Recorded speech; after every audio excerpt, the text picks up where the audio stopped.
Hi everyone, my name is Kyle Johnston. I'm going to be doing my report on brittle bone disease, also known as osteogenesis imperfecta.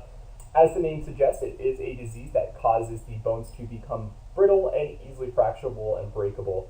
And prevalence of the disease is roughly about 1 in 20,000, and within the disease there are 6 types of the disease ranging in severity.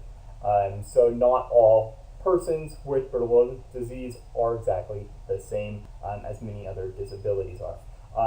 They do share other characteristics such as skeletal malformation and of course bone and muscle weakness, thin skin, oftentimes shorter than average stature, as well as many, almost 50% of cases have dental manifestations, as well as respiratory complications that in some cases do lead to lung complication and pneumonia.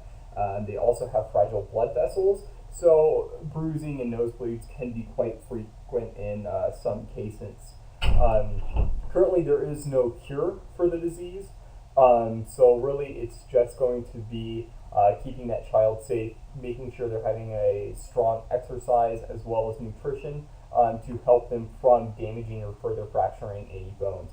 Oftentimes, they will work with a physical therapist to train them to do proper exercise as well as what things they need to eat to stay healthy and again to further fracturing. Oftentimes they will go through several types of surgery, many times if it's just bone alignment or also putting metal rods inside the bone to help that bone from further fracture.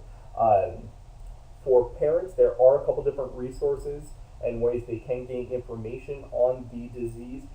One is called Unbreakable Journey. This is a neat website from a blogger, from a girl who has brittle bone disease, who wants to share her life story and allows other people to share their stories with it as well. It's an encouraging, uplifting website that a parent can read about as well as share with their children, some of your older ones as well, who may be going through many of the same things she went through since starting the website. There's also facts about osteogenesis imperfecta on the website as well, so parents can gain further knowledge around that. Another website that's neat is the Brittle Bone Society. Here they are able to gain a lot of great information on the disease as well as find tips and advice for parents who have children with brittle bone disease or even adults with brittle bone disease themselves. There is a fully functional forum in which the parent can ask questions about the disease or daily things they can do for their child, and they'll have people, whether medical personnel or people with brittle bone disease, be able to answer them right then and there or shortly. Lastly, there is another website foundation. It's the Osteogenesis Imperfecta Foundation. This is one of the largest foundations who does raise money for brittle bone disease awareness. So they are able to donate directly there and promote that disease so people are aware of it, as well as they do hold fundraising events to bring that to awareness. And again, they also have a lot of great information to teach the parent about the disease, as well as things you can do to keep their child safe. Overall, finally, there is literature for the parent. There are a couple different books. Part of being a child with brittle bone disease, especially based on the type they are, they may be confined to a wheelchair depending on their health. So there's 2 great books that a parent can look at. One of them being Donnie Bootkin's Just a Little Different. This is a story of 2 friends, one who has a wheelchair and one who does not.